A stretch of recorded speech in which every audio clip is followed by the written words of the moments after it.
So, once again, it's a true pleasure to see you, John. And I would like to start this conversation by asking you, how did you start? I mean, as in, why the guitar?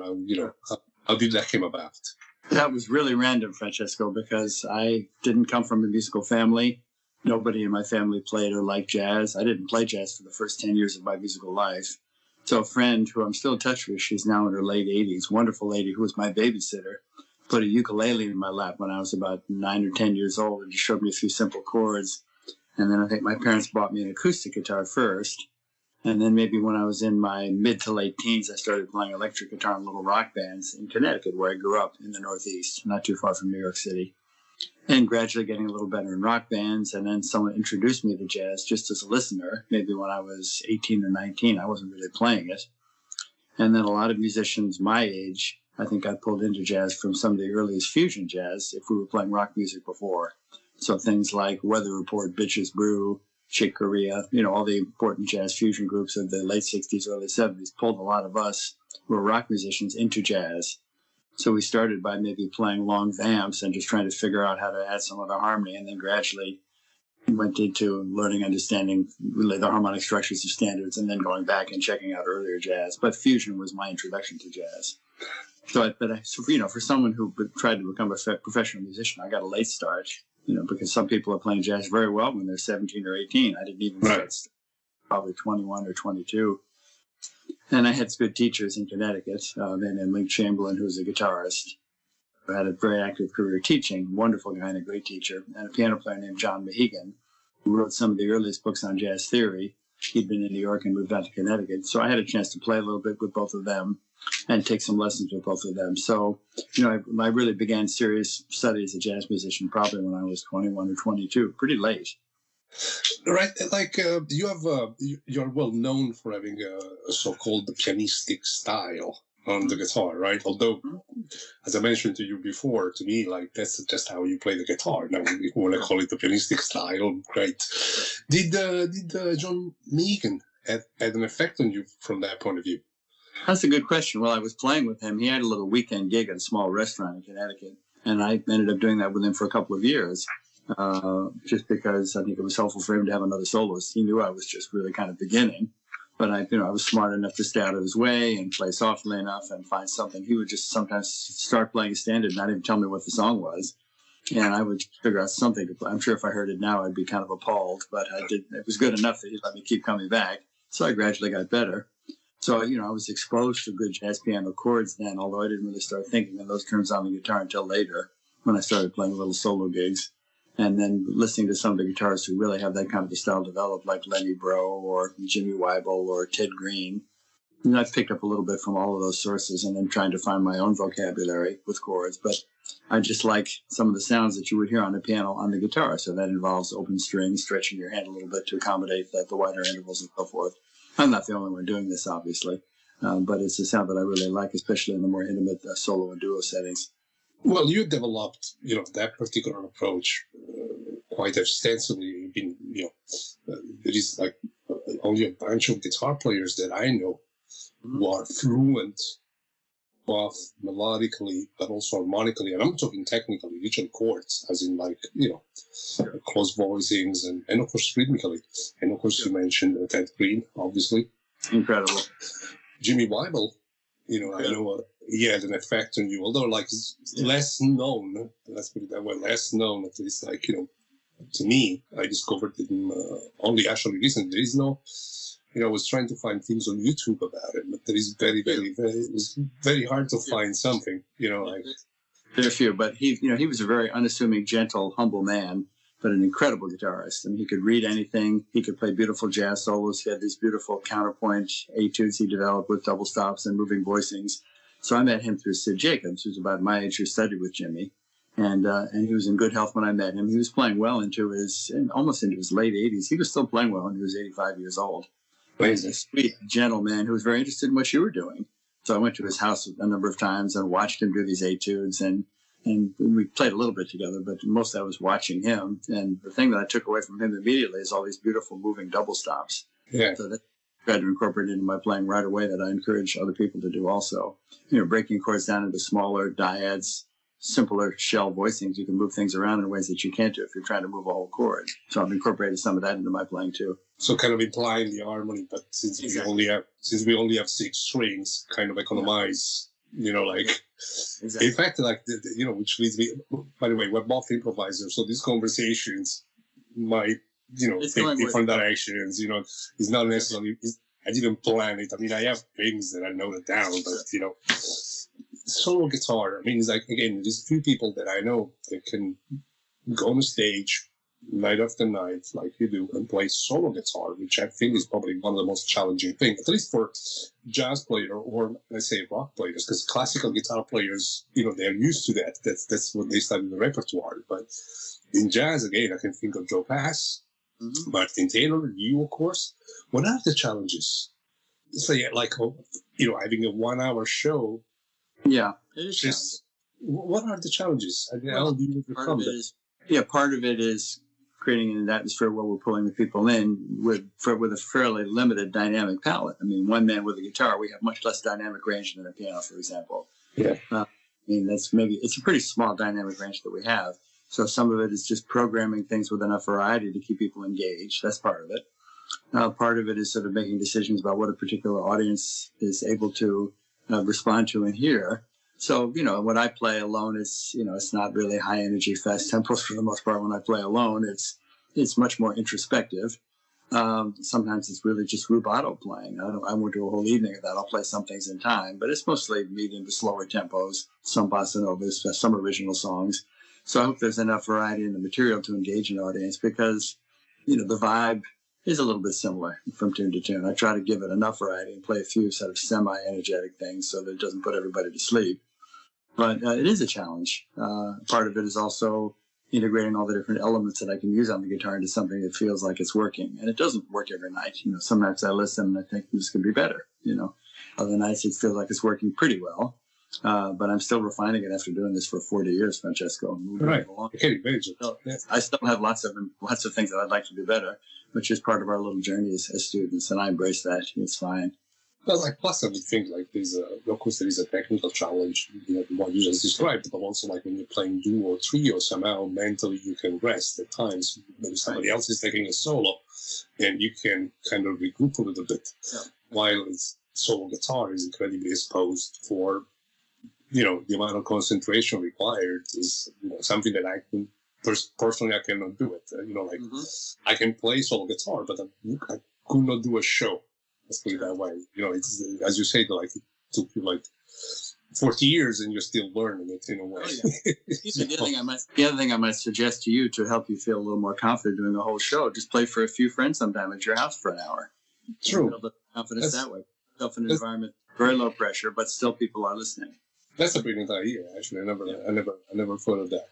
But for those that don't know, I mean, your career, which is amazing from my perspective. I mean, it started as far as I know, late 70s or mid-late 70s, right? I'm saying professionally because you released your first, your Golden Delicious album, and I think that's 1977.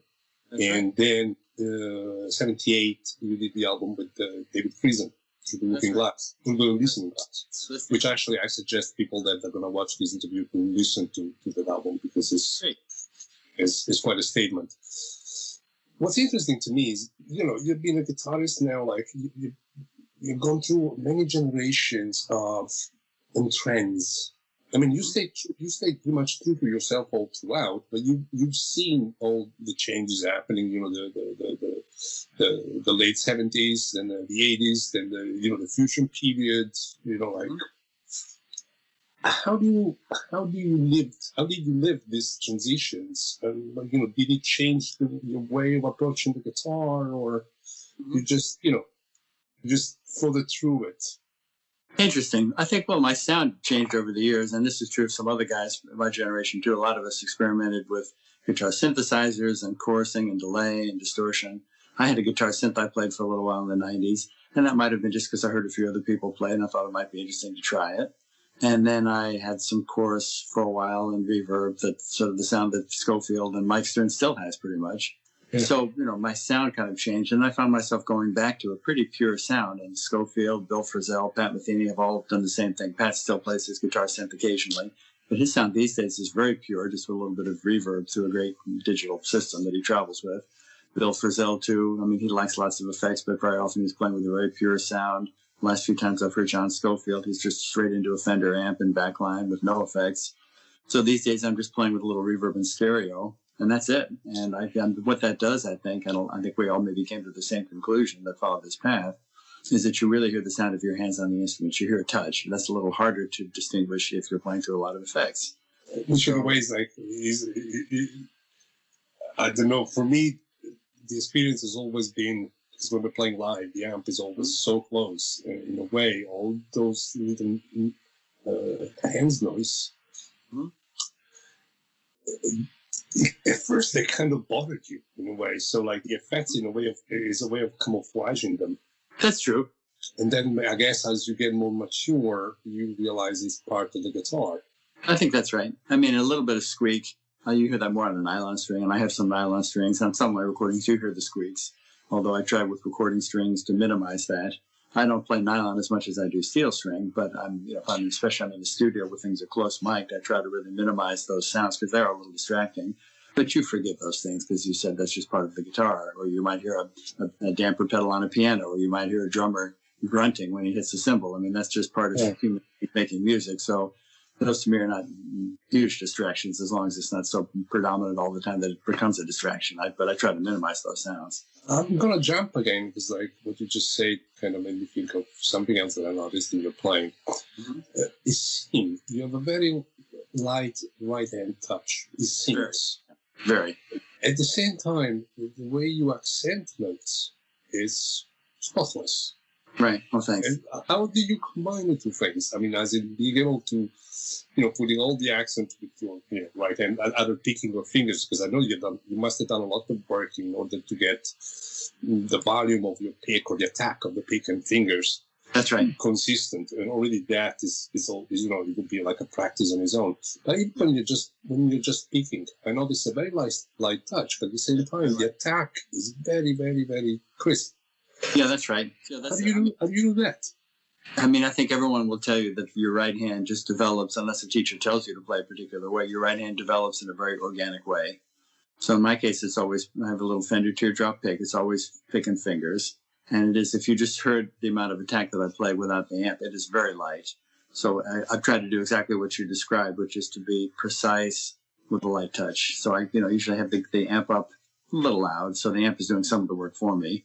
Right.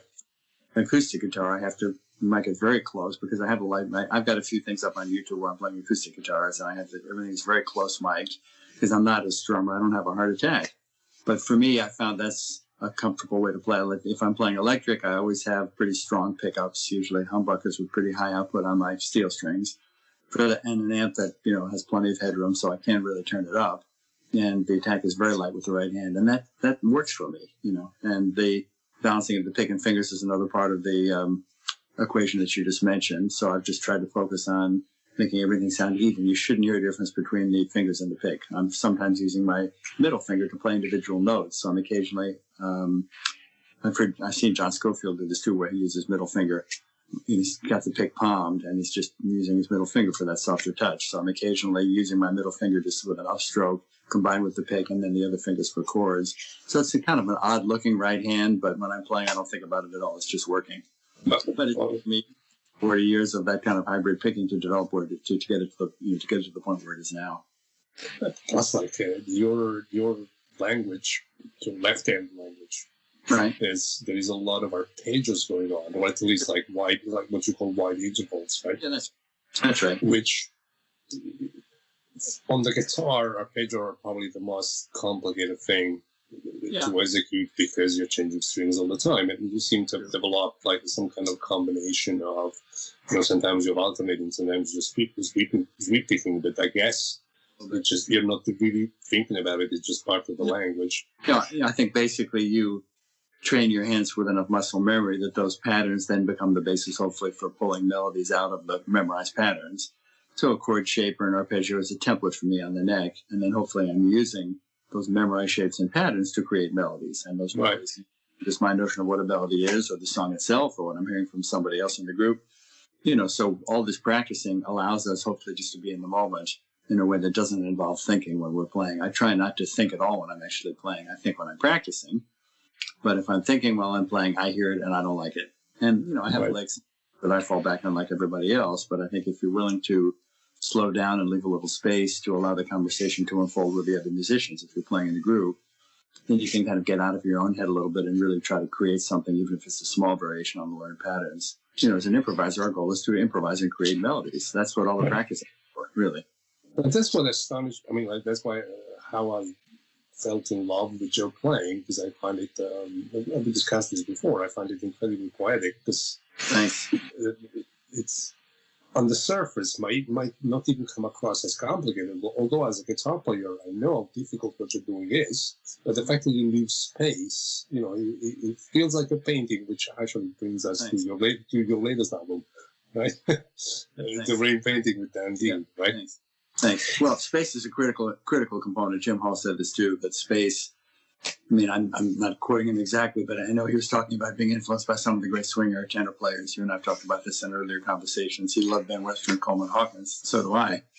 A little bit I've heard of both of them. And this notion of space to shape the phrases and to encourage a real conversation with the other musicians to unfold. So we're not locked into patterns. We're allowing input from the other musicians to help us shape our own sensibilities, our own melodies. The conversation and creating an environment to understand where those conversations are possible. Space is a critical component in that, allowing that to happen. Just go back 1 second to a technical thing. Do you have out of curiosity, it's personal curiosity, right? Do you have some favorite humbuckers that you like? Yeah, for many years, I've been using the DiMarzio Andy Timmons, actually. Right. I got lucky. I was looking for a pickup for my little travel guitar, because the one that came with it, I wasn't happy with. It was a clean sound, but it wasn't working so well. And a friend said, you just call up DiMarzio. They make jazz pickups too. And I got really lucky because I called and they connected me with the tech, who I'm still in touch with occasionally, named Steve Blucher. Very nice man, who designed pickups for Jim Hall and Kenny Burrell and my other folks. And 2 days before, a friend of mine named Jim Soloway, who had built a guitar for me, Canadian luthier, had mentioned my name to Steve 2 days before. So Steve knew who I was. And he said, oh, sure, I'll send you some pickups. So he sent me a few, and the one I liked was this. Andy Timmons is a very good blues fusion player, I think. Yes. So they designed a very high output Andy Timmons model for him. And that's what I've been using in a number of guitars that I've had over the years. But I also like some of the Kent Armstrong pickups, some of the Seymour Duncan pickups. I have a Joe Barden pickup in one guitar. I've used Bartolini pickups over the years. So all those pickups I like. And they're all kind of different. And I think, different pickups sound different in different instruments, obviously. But typically, good to fairly high output clean is sort of what I'm going for. What about strings? You have heavy gauge? Yeah, I've got very light gauge, actually. A friend of mine named Steve Kirby, who's a good Boston guitar player, about 15 years ago, we were doing a workshop together at Berkeley in Boston. And he said, try this guitar. And he had these strings on it that were so light, but they didn't sound light or kind of flimsy. They sounded good. And I said, what are these strings? And he said, these are Pianistic KF-110 Precisions.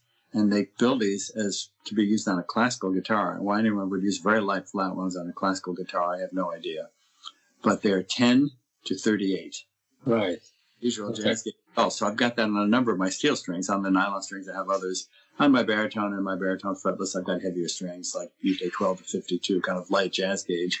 But these really light flat one strings I've been using for years on my main travel guitar that has the graphite neck, the soloette. So I've got an Andy Timmons, that particular guitar, which you can see on YouTube.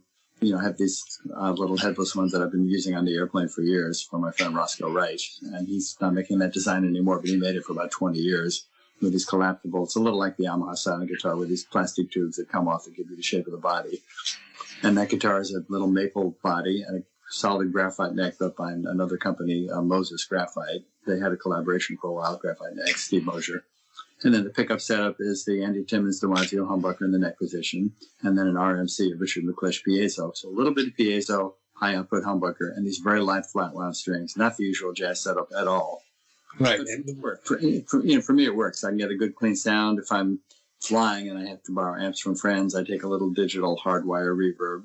And if I'm lucky, I can get 2 amps. But even with the one, if I go straight in with my reverb pedal, if it's got a clean sound, it's fine. I can always make it work. Which leads me neatly to another aspect of your career, which is fascinating and probably like very interesting for for the people that will watch this, because you're not only a fantastic artist, we're going to talk about your albums and your career as a writer, but also like you embody to me the poster child of the working musician. So like, for example, what you were discussing just now about the guitar being easy to travel because you are your own manager, you're your own agent, and you've been organizing your own gigs for 30, 40 years, as far as I know.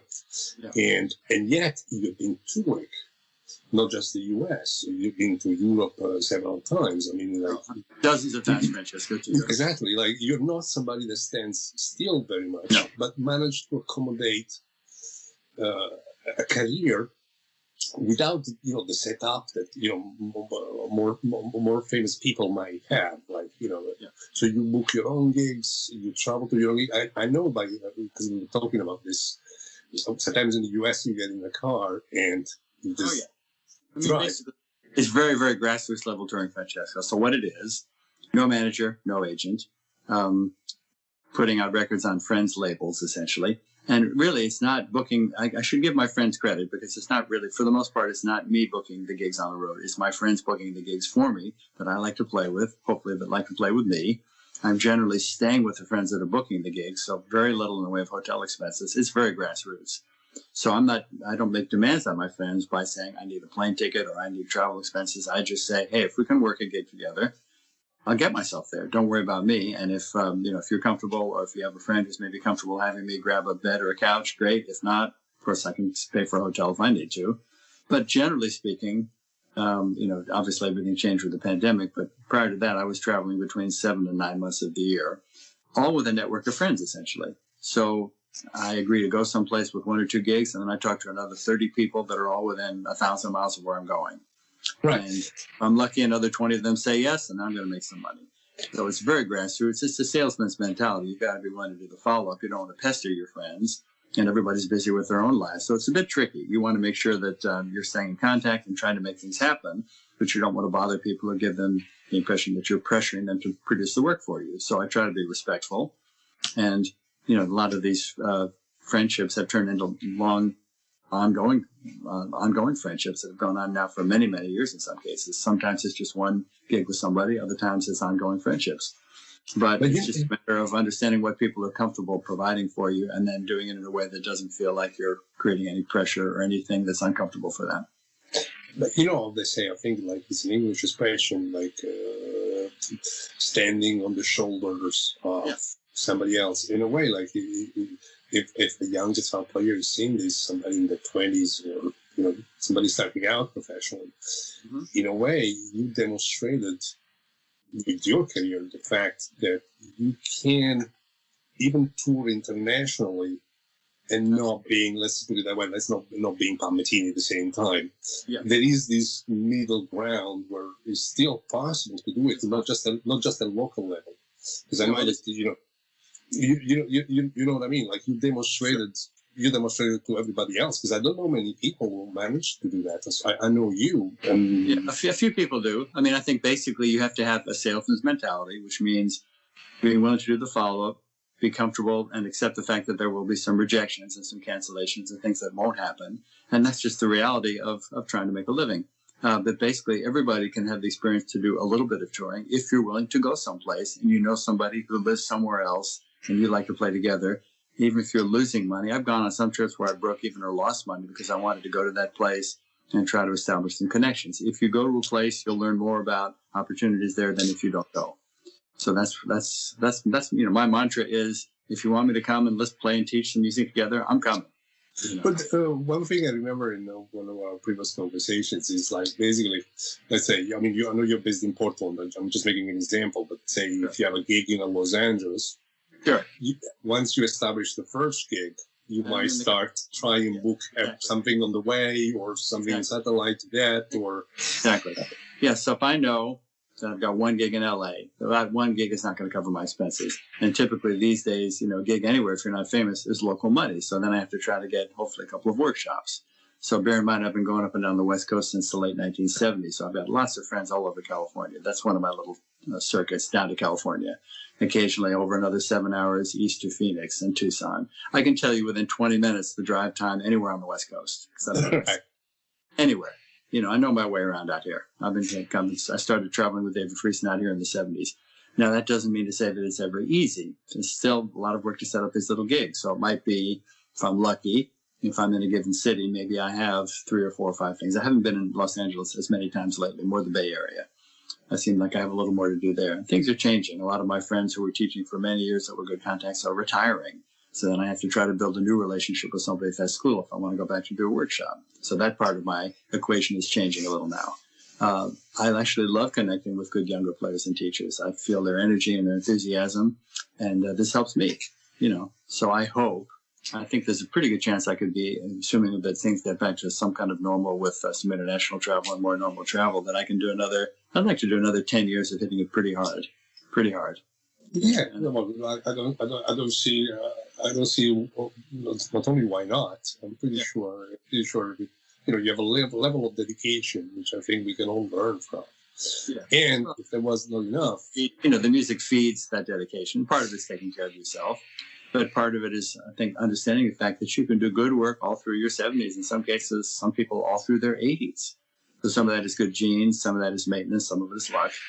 But the music, you know, gives you that incentive to continue because you hope you have something to share of value, and you get this wonderful feeling of sort of enjoyment and fulfillment by producing something that you love that hopefully somebody else loves too.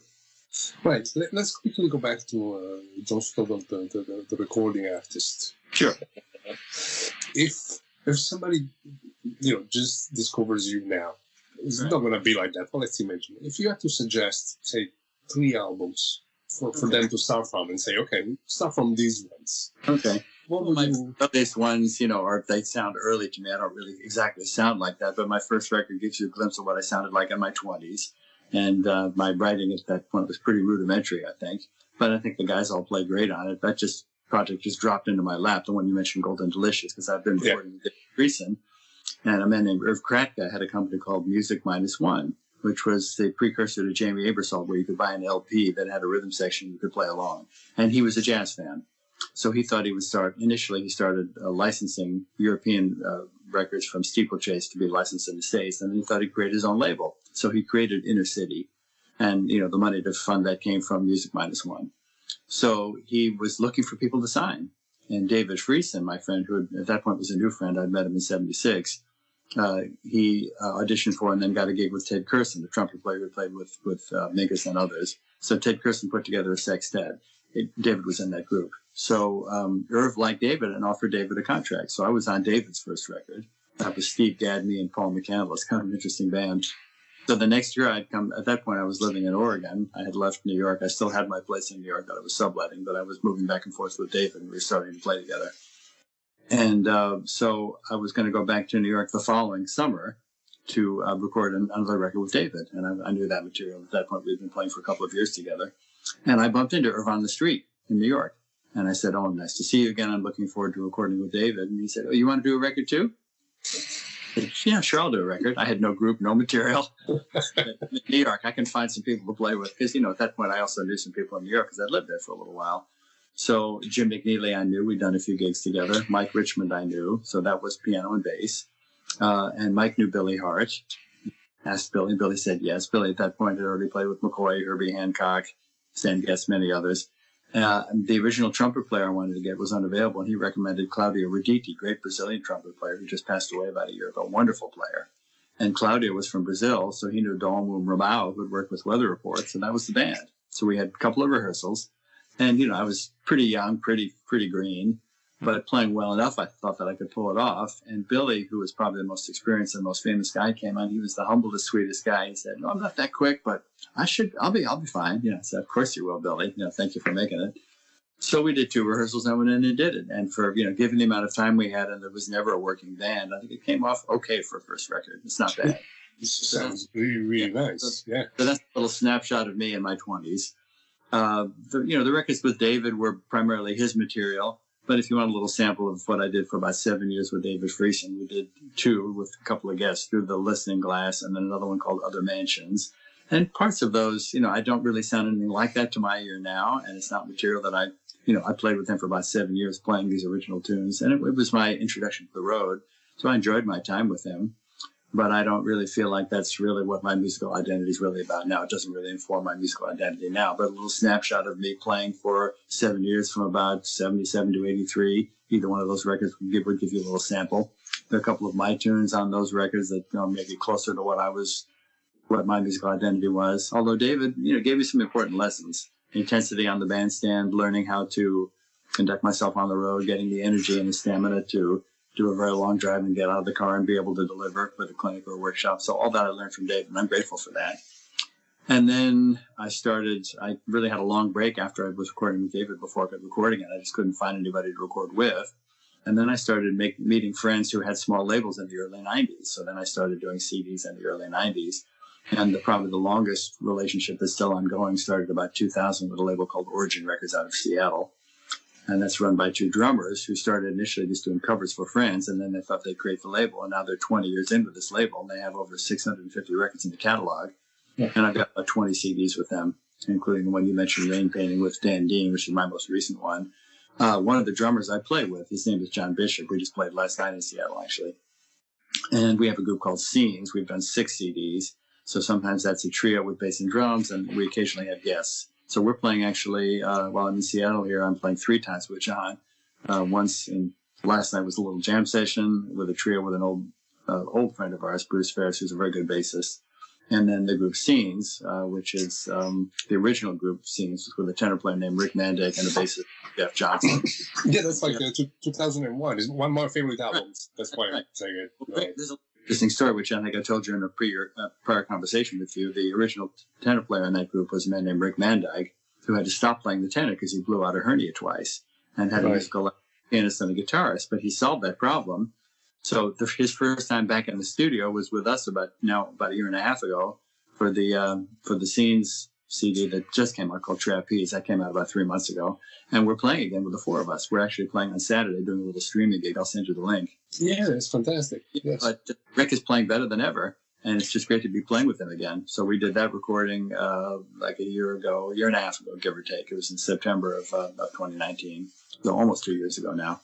And Rick's playing better than ever. So we've done a couple of gigs together, and I think we'll try to maybe do another recording and some other work together. So that group started 20 years ago, and we've done things on and off since then. But I've done a couple of solo recordings for the Origin label. I had a quartet that I played with for a while that may not happen anymore, but we'll find some variation on that with Bay Area guys, a man named Mike Silver on tenor, Jason Lewis and John Shiflett. John unfortunately passed away, great bassist. So we did 3 recordings down there in the Bay Area. I've done 2 with a Swedish guitar player, Ulf Bandgren, 1 with a group, 1 in duo, 2 with Dave Liebman as duo, 1 with Dave Liebman and Don Thompson. They sing in that label. I've got about 20 on that. I mean, for those that are going to be watching this, I mean, most of these the album you mentioned, they're on Spotify. Most of them. Yeah. The few which are not, actually, I found them on YouTube. Right. So Europe with small labels. I did one with Bebo Feta actually in Milano about 20 years ago. The artist label. Bebo's a great guitar player. We're still in touch occasionally. Wonderful player. Yeah, I noticed something else about you, a lot of work with other guitar players. Yeah, I probably got 7 or 8. You mentioned the one, Listen to This with Frank Hauenschild we did in Germany. I did another one in Germany with Uwe Klopinski, maybe 20 ago. So, they're all different, but and basically, if someone wants to record, I've recorded with a number of friends in Argentina down there for small labels. A couple with Juan Pianistic, those are all dual guitar ones. Some with Julio Gotia and his brothers. We did a nice quartet one. So I've done probably 4 or 5 in Argentina. I didn't record when I was in Asia, but I might do that in the future. But I've got probably lots of different projects in Europe, little ones, and they're all fun. And they all, none of them really make you much, if any, money. I probably made the most royalties from Origin because that's the largest body of work I have with any one label. But they're all fun to do, and this sort of helps you build your relationships and build repertoire. So I enjoy doing that. But it's I guess give you also the opportunity for some original writing of yours. That's my guess. Because of the way your career is shaped, you must have come across and played with hundreds, if not thousands of people, right, on the bandstand. Certainly hundreds over the years, sure. is there anything that you're particularly looking for in another musician, or if you want to say the opposite way, is like, what's your role within it? How do you set yourself up? Because I guess, as you said, most of these dates are like 1 rehearsal, 2 rehearsals, or more rehearsals. Yeah, no, in some cases, you know, though, you've had this experience too, Francesco. If you played with somebody a few times, then there's some chemistry and some musical rapport. So even if you don't see them again for a couple of years, it's really like bumping into an old friend on the street. When you play again, you remember. In some cases, it's gratifying because maybe you both made a little progress individually before you meet again, and then you realize, oh, our conversation sounds better now. Right. Because we've developed individually as musicians, we can bring more to our conversation when we were meeting again. So, things I look for in other musicians: some shared musical aesthetics. So, the use of space, obviously, how they approach melody, how they respond to what I'm giving them as an accompanist if I'm playing behind them. You know, how do they approach having musical dialogue? In some cases, folks really just want you kind of to accompany them. There's not the level of interaction that I personally enjoy, but it can be an interesting challenge if you're playing with musicians who you realize are fairly different from you in terms of their aesthetics, what they like. Then the challenge is to find some common ground, and I always will. I'll always make it work. I've never had to say, sorry, I can't do the rest of the gig with you, or I'm having a terrible yeah. But I always find to make it work. So ideally, it's great when you meet somebody new and you realize right away, oh, this is going to be easy and fun. We have a really great chemistry after one song. I can tell this will be fun and easy. And other times I'll say, well, this is a little more challenging. I have to look for some common ground, and I'll find it. So that might mean modifying my playing slightly to serve that particular conversation. That's the challenge I like. So first, I never get, unless someone has a huge ego and is just a little bit more challenging to play with, I'll always try to accommodate, and I can always make it work. And that's the challenge I like. That's part of freelancing. If you can't rise to that challenge, you shouldn't do that. You should maybe find one group of musicians and maybe not travel, or just be very selective about who you play with. I sort of embrace, the notion of going into a situation cold, and ideally maybe now with the internet, you can see what people sound like on YouTube and get a sense of how they sound before you meet them. In many cases. But I take that challenge seriously, and I enjoy it. I mean, I'm in a new situation. First of all, I want to make everyone feel friendly and relaxed so they can play their best and not come off with any kind of attitude, even if I'm the leader of the band. Just come in and right away establish a vibe that feels comfortable and relaxed for everybody. Play material that is realistic, and I want to play songs that are very hard that I know well, given the fact that maybe the other folks don't know them. I'll send some tunes in advance, and then I'll say, tell me what you'd like to play. We can play some things we know. We can play some of my book if you like, but we don't have to. Right away, I try to make everyone feel comfortable. But that's the thing I remember about something that you mentioned before when we were talking, is this attitude you have, like making other people feel comfortable.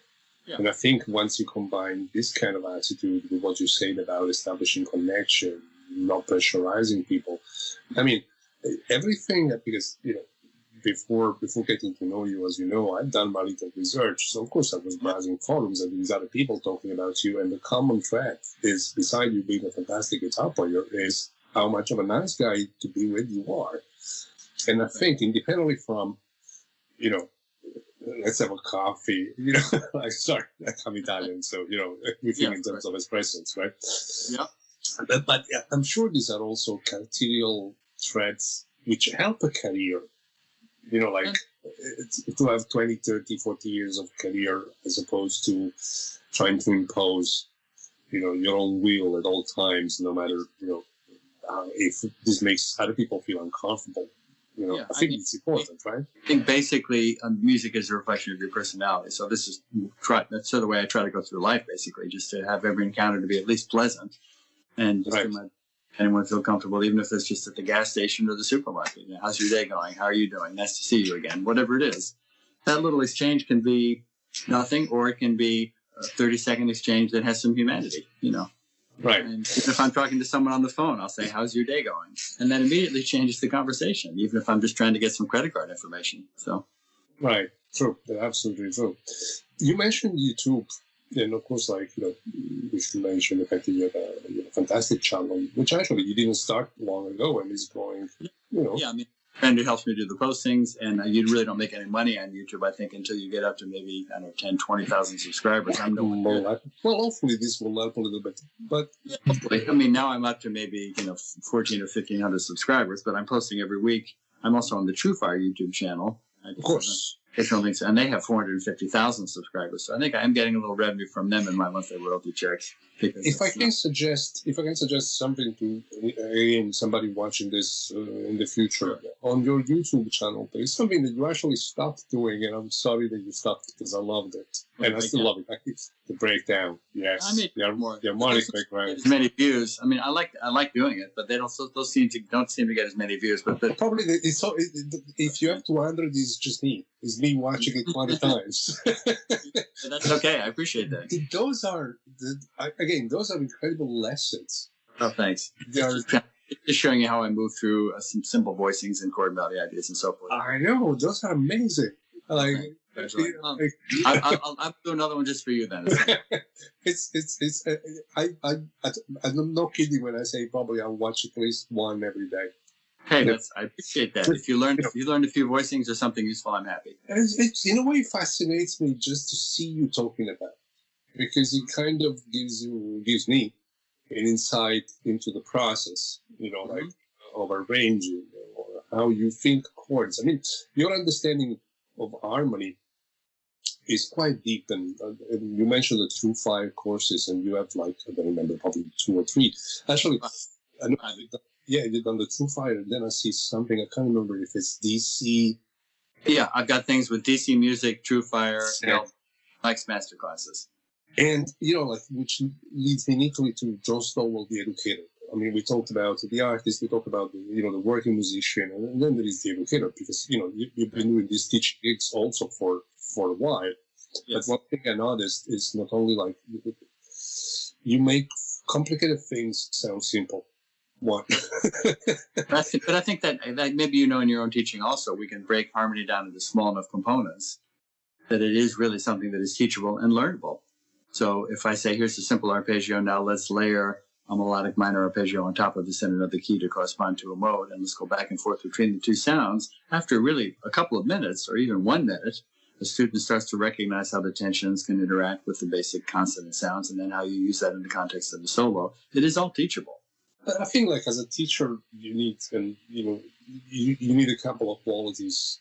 One surely is, the knowledge, of course, that's to be there. In your case, it's augmented by professional experience, which I think as a teacher is equally important. It's not that I don't trust a teacher who's only a teacher, but I think that somebody who's also a musician, has been through the motion of understanding the problematics of the guitar and then explaining it. But also, you can articulate. The other aspect is the ability to articulate the concept. Mm-hmm. And you do that incredibly well. I mean, if somebody's watching this, your lesson on melodic minors, the 4 melodic minors, alpha, 3 tone down. Oh, it's a little jewel. Okay. I got that from my teacher, Link Chamberlain, in the early 70s. And the reason I like his approach, I'm just giving you the modes of the melodic minor, but the way he explained it was as keys. And the reason he did that was to allow us to then use melodic minor chords as dominant chords, as major chords, as minor chords in other keys. So I'm really not giving you new information. It's just a slightly different approach. So I do the same with the pentatonics. Great. Yeah. I do the pentatonics, but I shift them. I think of it in terms, a 3 up or, Yeah, so if we know that a B minor pentatonic also gives you a nice C Lydian, or that a C sharp melodic minor gives you a nice C7, we're just combining sounds essentially. And then part of that is the mechanics of working out how to connect fingerings on the neck. And then part of it is recognizing what a triad or a melodic minor or a pentatonic gives you when we superimpose it in another key over chord quality. And by slowly combining sounds, you start to recognize how tensions are interacting with the consonant sounds and then putting that into a context of some kind of a melodic vocabulary. So that's a lifetime of refinement. But imparting the basic information and explaining it clearly is not that difficult. And part of our job is then to make sure I like that you say it's not that difficult. But then, as I said, you do it beautifully, and YouTube is full of, I don't want to criticize anybody, but it's full of stuff which Okay. You know, Well, I mean, I on don't the know. other thing, everyone finds teachers that resonate with them. You know, to me, for me, some people might watch me and say this is much too abstract or too complicated. That's fine. I'm not trying to reach everybody. But what I like doing is, as you said, breaking down what feels like a complex language into these small components so that it becomes easy to absorb and assimilate when we break harmony down into small pieces. Well, for those that don't know, like say, for example, your modern jazz progression title with Truefire, like you talk about the minor blues and the major and the blues, and you usually go towards layer of okay, I'm making harmonically more sophisticated. Now level 2, level 3, level 4, level 5, level 6. Yeah, that's right. And it's you know it's a great approach. You know, again, it teaches me some. Sorry, go ahead. And part of it also, in terms of what sound you're using, is a reflection of who you're playing with. And there's some very good players who don't play a lot of complex harmony filled with tensions. They prefer to play more inside, and they're beautiful players. So, or someone is capable, like Jim Hall, of doing both. You know, where he'll play something that's so simple and bluesy, and then suddenly he's playing something that is clearly full of tension and more complex harmony. Jim studied classical music as a kid in Cleveland, so he absolutely knew more complex harmony, and would use that. That's sometimes also reflected in his playing and composing. But other times he'd play just a simple, beautiful melody that was very diatonic and fit perfectly. One thing about Jamal, and I mean, that attracts me very often, is the fact that it seems to have always a direction, and it seems to know where he's gonna go, and he just feels there, and then he gets there. Mm-hmm. Yeah, it's very compositional. It's very compositional. His improvisation have built compositional intention. It's motific, so the ideas are connected together structurally, rhythmically, or harmonically. Space is used in a very creative way to shape the phrases, and also could have added to that notion of motifs throughout the solo. He's very often very mindful of the context of the tune in his solo. So, I mean, he had licks like everybody else, but you really hear very often when he's playing, or most of the time when he's playing, I think, someone really trying to be in the moment as an improviser. Just one last thing about your guitar playing, because of course your guitar playing, it comes across, no matter what, some people might like it, some people might not, but nobody can argue with the fact that it's very personal and it's very unique. You have a very unique voice when it comes to guitar. Yeah, I think it is original, and I think everybody who is original will tell you the same thing. There's no way to plan what an original voice will be, because maybe no one has exactly done that yet. So I think basically, if in my case, I certainly love all the great guitar players, and I've listened to all of them, but I didn't feel I wanted to copy any of them. So then I said, okay, I have to find, and Link Chamberlain encouraged me in this way. Then I had somehow to create my own vocabulary. So some of that was also listening to piano players for voicing. Some of that was listening to horn players for space. Maybe some of I've listened to classical music for years, although I've never really studied scores or done anything with it, but maybe some of that has sort of leaked into my consciousness somehow. Someone said some of my writing reminds them of Leo Brouwer. I've just heard a little bit of Brouwer, but maybe some of his chords somehow came into my sphere of listening, and somehow that's kind of worked its way into my soul. I have no idea. But some people have said they've heard little bits and pieces of what sound like classical composition in some of my little songs, which are certainly not at the level of a great classical composer. They're little short songs. But, listening and being sort of aware of different other influences that are not strictly jazz or other instrumentalists besides guitar players, maybe all those things have contributed a little bit to my notion of wanting to try to find my own way through all this somehow. And I think most other people will tell you the same thing who have original voices. It's not something they planned. It's just something that evolves organically. Some guys will say, you must transcribe. Other people will say, I didn't transcribe. I mean, some of the original voices of my generation on the guitar, like Schofield, Bill Frisell, I don't think they transcribed. John Abercrombie, I don't think transcribed. Other people, Pat Metheny transcribed a lot. He has an original voice too. So I'm not sure that transcribing versus not transcribing, I think they both have merits, certainly. If you do transcribe, I think that should be sort of an intermediate step in the process to discovering your own voice. But some sort of analysis, like analyzing. Yeah, analysis, certainly. Rather than copying, just to understand somebody else's language. Exactly, that's right. But I think the goal is to ultimately have a sound that is personal if you can find it. Now, some people are so in love with someone else that they decide they want to really try to sound as close to that person as possible. And that's, that still takes a lot of skill and dedication and practice. Absolutely. But the most that someone will say about your playing then is, well, that's a pretty good copy, Right. necessarily a bad thing. Some guys have very perfectly good careers as very competent jazz players who decide to play in a particular style or sound a lot like somebody else. And I wouldn't argue with that if you're in love with that person's style and you really want to try to create something that feels like a good copy. If that's your goal, then that's really okay. That certainly still takes a lot of time and dedication and work. I never wanted to do that, though. I just wanted to somehow find my own voice, and as a result, it took me a while to build vocabulary to be able to function in the jazz setting with this, this fairly complex language that we have to try to master to try to find my own variation on that complex language. It's taken me quite a while, and I'm still trying to refine it and make it better. Absolutely. Just have a couple more questions for you, then I'll let you go. And thank you so much for your time today. One that was suggested by a good friend of mine called Rich Perks. He's a teacher at university here, and he's into also experimental studies, microtones. He's a brain. He's a fantastic guitar player, but also a brain. Yeah. And he was curious about you playing fretless.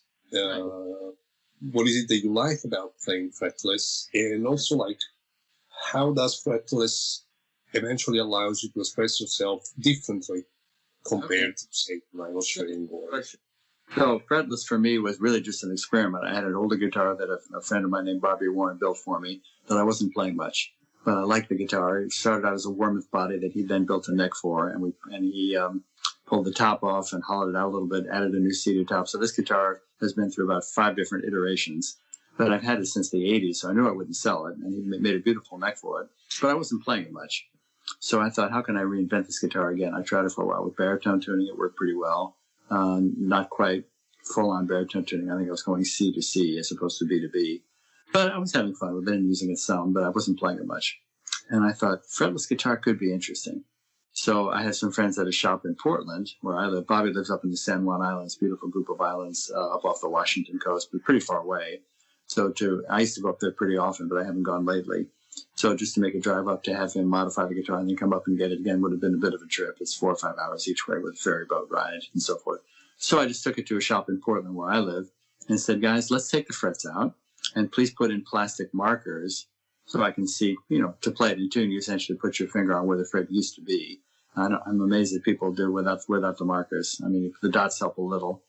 But I found if I could, I had no idea if I could play this after they made it. I thought if it doesn't work, I'll just have them put the frets back in. This is maybe 10 years ago now. So they gave it back to me, and the neck was now a smooth piece of ebony with these plastic inlays, but it's smooth. But I found by putting my finger right on the fret, it's impossible to play normal chords that I would like to play. So I'm limited pretty much to double stops with chords, which I found a few to do. And I thought I'll keep that baritone tuning. So I've got it C to C. And I did find kind of a language to play on the fretless. I do a little bit of microtonal in the sense that you can sort of slide up to or down from a note in a way that you can't do with frets. So I love playing notes that are kind of in between our normal 12 tones. So it is microtonal in that sense a little bit, but it's not something that I've really studied exhaustively. And I don't, it's a guitar that I would maybe play a few times on a recording or a couple times over the course of the night if I'm driving. I don't take it on the airplane. So sometimes I'm a little rusty if I've been on a plane for a couple of months and I come back and take it out. It takes me a minute to find my way again. But I've had the guitar with this configuration now for long enough that I can play it. But I'm usually doing it just on standards, or I've got quite a number of things on YouTube where I'm playing it now. And it's, that's a Bartolini acoustic pickup. It's a real kind of a jerry-rigged, funny guitar. But I like it. It's got a voice. Right. Last question. So, again, 40, 50 years of career so far, but I'm sure, like every musician, you keep evolving. My playing's definitely still changing, like yours is, I'm sure. So, what is John Stowell going next? You don't really know where. I mean, this last project with Dan Dean, as I mentioned, you mentioned it, kind enough to mention it earlier. I don't really work so often with singers, although I have done work with some great singers over the years. But I'd like to collaborate with Dan again. So maybe some things that are a little more arranged in the future for projects. That project took us over a year to do because he layered all these different voices and parts, and he spent hundreds of hours in his home studio to do it. But I think we're going to maybe do another project, and maybe we can figure out a way to do it live with some of the pre-recorded tracks. I'm not sure. I've got another friend, Dave Glenn, who's a very good trombonist, and we have a duo project where he's going to write some string parts. He's got some of them written now for some original tunes of ours, so that'll be out maybe in 2022. So maybe things are a little more arranged. I've got a few big band charts now that some friends have done for me, some of my tunes. So I don't know if I'll do a big band album, but it's possible. I don't know. So, I'm just always sort of looking for things without knowing exactly what will be happening next. That doesn't bother me. I'm always sort of looking for new collaborations. There's some of these virtual duos I've been doing. They've been fun. There's a great Brazilian bassist who lives in Sicilia, named Alfredo Pachao. And we've done one virtual duo that's up on YouTube. And I'd love to do more gigs and maybe an album with him. He's a wonderful musician. And his wife, Nadia, is a wonderful singer. She's Italian, but she sings perfectly in Portuguese. So, just kind of casting that out there, staying in contact with friends. I'd love it if we could collaborate on something in the future. Yeah, and hopefully coming back to Europe once this pandemic thing. Yeah, maybe later this year, but I would hope certainly by next year international travel will be back to some kind of a new normal. But, maybe this year. And if I'm nearby, I'd love to see you in London and hang out. That would be great fun. Either in London or in Italy. That would be great fun. So, we'll stay in touch about that for sure, and maybe a chance to collaborate with some people and play in the future together. I'd be happy to do it. Fantastic. Yeah, so the idea is just to kind of reach out to friends and try to make things happen without worrying so much about exactly where it's all going. Of course. Listen, it's been a wonderful pleasure. For me. As always, it is. You're a very kind person, a fantastic musician, but also a very kind man.